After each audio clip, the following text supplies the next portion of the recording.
Let's talk about the rise of Gru, but first, welcome to the channel. So apparently, my Google storage is full, so I can't type down any of my thoughts for this movie. So if I forget anything for this, I'm sorry. So I was ready for this movie. It was supposed to be a movie that was supposed to come out in 2020. I was happy that we got Gru in this, because in the Minions, I think it was just called the Minions, Gru got a cameo at the end, so it was great to see this one have Gru in its entirety.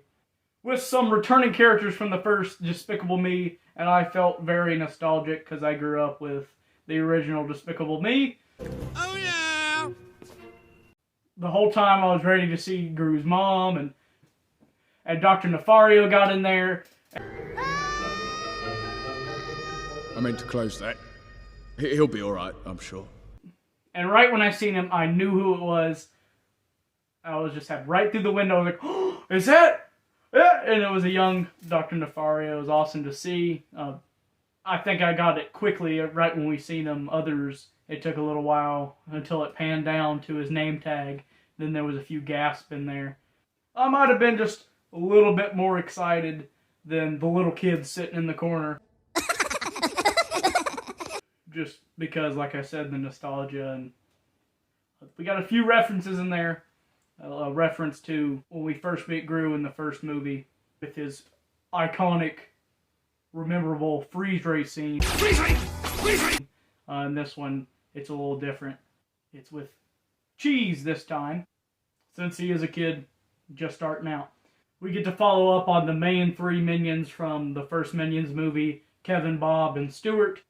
And I'm sorry, Bob is not King Bob in this movie, but he will always be remembered as the king. It was great to see. I've always wondered how Gru became who he was, if it was something he just always wanted to do. And we figured that out, and now I'm wondering, did he seriously learn every single thing from Knuckles? Not you, Knuckles. Knuckles. I forgot his first name, but Iron Knuckles, something like that. Wild Knuckles, I think that's what it is.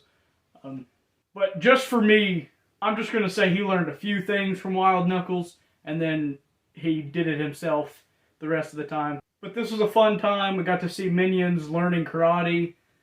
The villains, the 6 villains in there was funny. Great set of 6. It's great to expand the timeline of Despicable Me, because now I want to rewatch them. I can just watch Minions, then The Rise of Gru, and then the rest of the Despicable Me. I was hoping to see Gru kind of grow in this, maybe as a teenager. He was just the same age, 11, the whole movie. So I don't know what's to come for the future of the franchise. But let me know what you think. Would you like to see another one? Let me know down in the comments. Maybe this next one he could be a teenager, and then at the end, that's when we see him as the Gru we know.